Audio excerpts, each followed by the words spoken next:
सफल सम्मेलनको आयोजना गर्नेछ र सङ्गठनलाई एउटा निर्वाचित सङ्गठनको रूपमा अगाडि लानेछ भन्ने मैले विश्वास दिएको छु। यो त भयो आफ्नो कुरो, सम्मेलन गरिन्छ, निर्वाचन हुन्छ, निर्वाचित नेतृत्व बनाइन्छ, यो त आफ्नो कुरो हो। तर यो सबै किन गर्नुपर्छ भने तपाईँले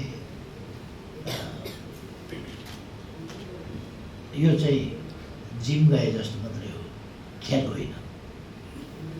यो चाहिँ व्यायाम गरे जस्तो मात्रै हो, खेल होइन। खेल र व्यायाममा फरक छ। जिउलाई, शरीरलाई तन्दुरुस्त राख्नु र खेल खेल्नु। खेल खेल्नका लागि तन्दुरुस्त राख्नु अथवा खेलका अभ्यासहरू गरिरहनु एउटा कुरा हो, खेल खेल्नु अर्को कुरा हो। हामीले थाहा पाउनुपर्छ कि हामी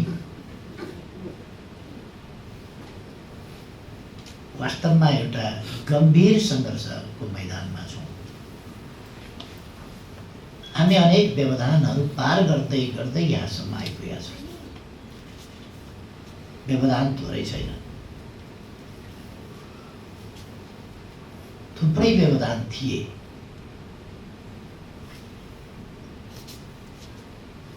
अनेक प्रकारका प्रयासहरू थिए। ती प्रयासलाई एकपछि अर्को हामीले पराजित गर्दै आएका छौँ। हाम्रा विचारहरूलाई निन्दा गरियो, समानताका विचारहरूलाई निन्दा गरियो। कम्युनिस्टका विचार भनेका, साम्यवादी विचार भनेका समृद्धि प्राप्त गर्ने विचार होइन, ती त गरिबीका वितरण गर्ने विचार हो, गरिबी बाँड्ने कुरा हो साम्यवाद। साम्यवादले राजनीतिक अधिकार त दिँदैन नै, एक दलीय एकाधिकारवादी हुन्छ। त्यसमाथि आर्थिक उन्नति त यिनीहरूबाट सम्भावना नै छ। तपाईँ हामीले सुनेका र बुर्जुवा पण्डितहरूका विश्लेषणहरू पढेका किनै होइनन् र उनीहरूलाई थाहा नभएर भनेको होइन, राजनीतिक पूर्वाग्रह हो। राजनीतिक पूर्वाग्रहका कारणले उनीहरूले कम्युनिस्ट लोकतान्त्रिक हुँदैन भने, जसले साम्य अथवा बराबरीको सिद्धान्त भन्छ, जसले कम्युनको सिद्धान्तबाट, सामूहिकताको सिद्धान्तबाट आफ्ना काम, आफ्ना विचार र आफ्ना व्यवहार र आफ्ना कामहरू प्रारम्भ गर्छ, ऊ असमानताको पक्षधर भन्ने व्याख्या गर्छ। जसले समृद्धिका कुरा गर्छ, आधुनिकताका कुरा गर्छ, वैज्ञानिकताका कुरा गर्छ, उसलाई पछौटेको रूपमा व्याख्या गर्छ। र विज्ञानका कुरा गर्ने बित्तिकै उसलाई नैतिकता नमान्ने, विज्ञान भनेको नैतिकता नमान्नु हो र वैज्ञानिकता, आधुनिकता र प्रविधिको प्रयोग भनेको नैतिकता नमान्नु हो र इमान छोड्नु हो र सर्वोच्च मानवीय गुणहरूको पक्षपोषण गर्ने, मानवीय महत्ता र आचरणको पक्षपोषण गर्ने वामपन्थीहरूलाई यसरी घिनलाग्दा आरोपहरू लगाइए, झुटा आरोपहरू लगाइए। हामीमाथि चरम दमन भयो। अनेक साथीहरू मारिए, अनेक नेताहरू मारिए, देशभित्र बस्न पाएनन्। आजदेखि होइन, यो विचार उत्पन्न भएदेखि कार्ल मार्क्सले पनि देशभित्र बस्न पाएनन्, पुष्पलालले पनि देशभित्र बस्न पाएनन्। त्यो एक ठाउँको मात्रै कुरा होइन। मार्क्सवादका जन्मदाताले पनि र मार्क्सवाद यहाँ ल्याउँछु भन्ने पुष्पलालले कम्युनिस्ट पार्टीको घोषणापत्रको अनुवाद गर्नु पर्यो, कम्युनिस्ट पार्टीको स्थापना गर्नु, उहाँ पनि देशभित्र बस्न पाउनुभएछ। अथवा देशभित्र बस्न नदिने, खान नदिने, सुरक्षा नदिने, भोकै पार्ने, भोकै मार्ने, मरेन भने गोली हानेर मार्ने, झुन्ड्याएर मार्ने, कुटेर मार्ने, यस्तै कामहरू भए। यी सबै दमन पनि हामीले चिरेर आयौँ। हामीहरूभित्र अनेक भावना खेल्ने कुराहरू भए, विभाजनका प्रयासहरू, कहिले कहिले विभाजन पनि भए, मान्छेका इगोहरूलाई उठाइदिने, चम्काइदिने, भावनाहरू भड्काइदिने, गलत बाटोमा लगाइदिने, कहिले कहिले घुसेका मान्छेहरूलाई दुरुपयोग गर्ने, प्रयोग गरिदिने ती पनि भए, जसले गर्दा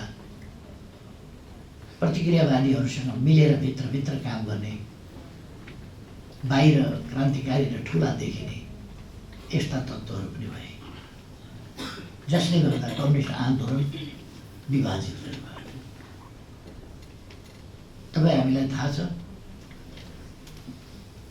देशमा राजावादी र गणतन्त्रवादीका रूपमा दुई पृथक धार। पहिलो विभाजनको सुरुवात त्यसरी भयो। राजतन्त्रवादी राजासँग मिलेर काम गर्ने, निरङ्कुशतन्त्रसँग मिलेर काम गर्ने, यो कम्युनिस्ट पार्टीमा थियो नै। त्यसबाहेक काङ्ग्रेसका त काङ्ग्रेसले कम्युनिस्टलाई भन्ने गर्छ, कम्युनिस्टले दीपावली गरे भने, कम्युनिस्टले दीपावली गरे भने काङ्ग्रेसका नेताहरू त राजासँग मिलेर 17 सालको कु गर्ने गराउनेमा सामेल भए। तर काङ्ग्रेसको एउटा विशेषता के छ भने आफ्ना कुरा गर्दैन, आफ्ना नेताहरूले के गरेका थिए त्यो भन्दैन। हामी कहाँ कम्युनिस्ट आन्दोलनमा एकाध मान्छे घुसिया थिए भने त्यो चाहिँ खुब हाइलाइट गर्छ, आफ्नैमा चाहिँ के गरेका थियो त्यो चाहिँ भन्दैन। यी सबै कुराहरू पार गर्दै हामी आयौँ। मैले थुप्रै सन्दर्भमा भन्ने गर्छु, अहिले हामी जुन बिन्दुमा पुगेका छौँ त्यो असाधारण सफलताको बिन्दु छ।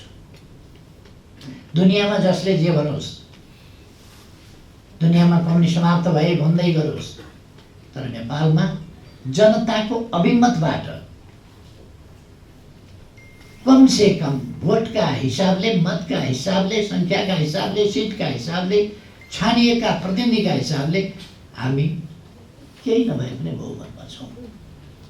बहुसङ्ख्यक नेपाली जनताले हामीलाई मत दिएका छन्, मत दिन्छन् र सिट पनि हामीले प्राप्त गरेका छौँ।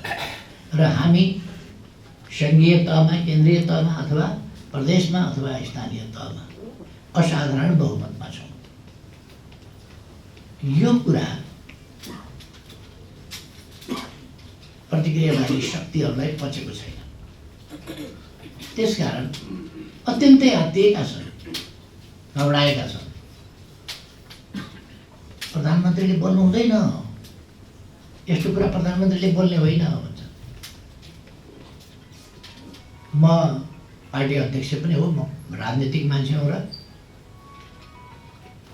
जबसम्म मैले पहिले पनि एकपल्ट भनेको थिएँ, बगिनी चुप लागेर बस्न सक्छ जबसम्म आफ्ना डमरूमाथि हमला हुँदैन वा डमरूमाथि खतरा पैदा हुँदैन। आज कम्युनिस्ट आन्दोलनमाथि हमला हुन्छ भने मैले पहिले पनि भनेको थिएँ, बगिनीले सहदैन। कत्रो हुल कत्रो जमात कस्तोले हमला गर्छ भन्ने कुरा राख्दैन, त्यो बगिनीको आक्रोशमा पर्छ नै। म झापा आन्दोलन र त्योभन्दा अगाडिदेखिको पनि आफ्नै व्यक्तिगत तवरमा पनि सङ्घर्षको इतिहास सम्झिन्छु र हामीले कस्ता कस्ता जङ्चरहरू पार गरेर आयौँ। जनयुद्ध होस्, जनआन्दोलन होस्, अगाडिदेखि अहिलेसम्म विभिन्न जङ्चरमा विभिन्न रूपका आन्दोलनहरू जसरी गर्दै आयौँ र जहाँ सफलता प्राप्त गरेका छौँ त्यो कुनै भुलचुकमा होइन, कसैले दया मायाले भद्रताका साथ किस्तीमा सजाएर दिएको होइन। केही रियाक्सनरी तत्त्वहरू मानिलियौँ, हामीमाथि अत्यन्त दया लागेर एकपल्टका लागि किस्तीमा हालेर हामीले दिएको त यिनीहरू बढ्ता भए, यिनीहरूलाई ठिक लगाइदिन्छौँ जस्ता कुरा गर्छन् अहिले। म उनलाई सुन्ने गरी भन्न चाहन्छु, उनले कृपाले किस्तामा सजाएर हामीलाई एकपल्टका लागि लौ न त भनेर माया दयाले दिएको होइन, लडेर लिएका। हामीलाई राम्ररी याद छ। अहिले हाम्रा विरुद्ध भयानक प्रचार युद्ध, अर्थ गर्ने त ठाउँ छैन, भयानक प्रचार युद्ध सञ्चालन गरिएको छ। अचम्मै लाग्दो गरी गणतन्त्रका सबभन्दा सम्मानित संस्थाहरू, जो मर्यादित संस्था मात्रै हो, त्यस्ता संस्थामाथि लगातारको अकारण बनावटी ढङ्गले आक्रमण भइरहेको छ। राष्ट्रपतिले प्रहरीको ठाउँ लिन खोजे अरे, प्रहरी तालिम केन्द्र त्यहाँबाट यो सहरका बिचमा पर्यो, सानो ठाउँ भयो, भएन भनेर 3 दशक अगाडि निर्णय गरेर पनौती सार्ने भनेर 1500 रोपनी जमिन पनौतीमा लिएको छ। 3 दशक अगाडिको निर्णय हो त्यो, हाम्रो निर्णय होइन, अहिलेको निर्णय पनि होइन। 3 दशक अगाडि यहाँ भएन, हुँदैन भनेर। अर्को, यो सहरका बिचमा तालिम केन्द्र भएन। अर्को, 100 रोपनीको सानो टुक्रामा तालिम भनेको त त्यहाँ चाँदबारी भन्छ नि, त्यो गोली चलाउने, निशाना गर्ने, दौड्ने, सबै कराउने, उफ्रिने सबै ठाउँ चाहिन्छ। त्यो कुनै ठाउँ छैन। त्यसकारण एउटा फुटबल ग्राउन्ड भएर त तालिम केन्द्र लेफ्ट राइट मात्रै खेल्ने होइन नि, परेड मात्रै खेल्ने होइन नि तालिम भनेको त। त्यसकारण त्यो तालिमका लागि पुगेन भनेर पनौतीमा 1500 रोपनी जमिन लिएको छ 3 दशक अगाडि। र 10 वर्ष अगाडि भारतसँग सहमति भएको छ त्यो तालिम केन्द्र भारतले निर्माण गर्ने। 10 वर्ष अगाडि हामीले त्यो कुरा अहिले पनि त्यत्तिकै साँचो हो कि त्यहाँनिर भएन भने त्यो निर्णय कहिले त कार्यान्वयन गर्नु पर्यो, हामीले अहिले कार्यान्वयन गर्ने पर्यो। राष्ट्रपतिले भने होइन त्यो। अहिले राष्ट्रपति कुन पृष्ठभूमिको हुनुहुन्छ भनेर हेरेर त्यसलाई एउटा यस्तो प्रचारको विषय बनाइएको छ र यति अमर्यादित ढङ्गले बोल्ने काम भएको छ। त्यो कुरा राष्ट्रपतिका विरुद्ध होइन, गणतन्त्रका विरुद्ध हो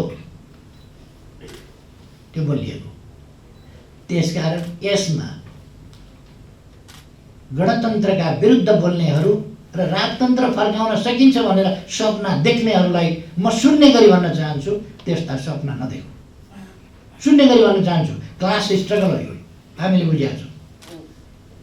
हामी धेरै बलिदान गरेर आएका छौँ। फेरि सामन्तवाद फर्काउँछु भन्ने सपना कसैले देख्छ भने त्यो नदेखे हुन्छ। नेपाललाई अब पछाडि फर्काउँछु भन्ने सपना देखेको छ कसैले भने म भन्न चाहन्छु नदेखे हुन्छ। फेरि म भन्न चाहन्छु, यो स्थिति दयामायाबाट प्राप्त गरे होइन। यसको अर्थ हामी देशलाई जनताको अधिकारको, अवसरको, सुरक्षाको र सम्मानको पूर्ण प्रत्याभूति भएको त्यस्तो प्रत्याभूत लोकतान्त्रिक प्रणालीमा, पूर्ण लोकतन्त्रमा, एक पक्षीय लोकतन्त्र होइन, बहुआयामिक सम्पूर्ण लोकतन्त्रमा लान चाहन्छौँ, लगिरहेका छौँ त्यस दिशामा। र त्यस दिशामा हामी दृढ छौँ। कतिले सिभिल राइट्स खुम्चिन लागे भन्छन् कठैभरि। जनताको शासनमा सिभिल राइट्स खुम्चिने, प्रेस स्वतन्त्रताहरू खुम्चिन लागेकोमा चिन्ता छ भन्छ। चिन्ता केमा छ हामीले बुझेका छौँ, प्रेस स्वतन्त्रता खुम्चिन लागेकोमा होइन, वामपन्थीहरू सुदृढ सरकारमा भएकोमा चिन्ता छ। तपाईँहरूले आज पढ्नु होला, स्थायी कमिटीको बैठकबाट अध्यक्ष फेर्ने। अब 2टा अध्यक्ष छौँ, 2टा अध्यक्षलाई फेर्ने कहाँबाट को आउने हो त्यो मैले देखाएको छैन। हाम्रो पार्टीमा त्यस्तो कुरा पनि छैन, चर्चा पनि छैन, केही पनि छैन। 2टा अध्यक्ष हामीले बनाएका छौँ। 2 अध्यक्षको अनौठो प्रणाली छ हाम्रो। बुर्जुवाहरू आफूलाई डेमोक्रेट भन्छन्, एउटा जङ्गलमा दुईटा बाघ रहन सक्दैन भन्छ, किनभने झगडा गर्छ। यहाँ एउटा जङ्गलमा दुईटा जगरभगा बाघ रहन्छ। डेमोक्रेटिक योभन्दा कस्तो हुन्छ? आफू अध्यक्ष भएका, आफू प्रधानमन्त्री भएका, आफू मै हुँ भन्ने नेता भएर आएकाहरू दुईटा अध्यक्ष भएर राम्ररी चलाएको छ। एक्जाम्पल छ कहीँ? दुनियाँभरिका बुर्जुवाहरूलाई भन्न चाहन्छु, मिलेर अध्यक्षता चलाउन सक्छौ कसैले? दुईटाले? यो देखेर आश्चर्यचकित भएका छन्। यहाँ लडाइँ झगडा केही लाउन सकिन्छ कि? यहाँ फेसो ठोक्न सकिन्छ कि? यी कुर्सी अलिक पर सार्न सकिन्छ कि? प्रयास त्यो हो। म भनिदिन चाहन्छु, नेपालमा अचम्म हुन्छ। दुईटा अध्यक्षको अभ्यास हेर्नुहोस् कसरी अगाडि बढ्छ। संविधानले मिल्दैन, नत्र दुईटा प्रधानमन्त्री पनि हुनु पर्ने।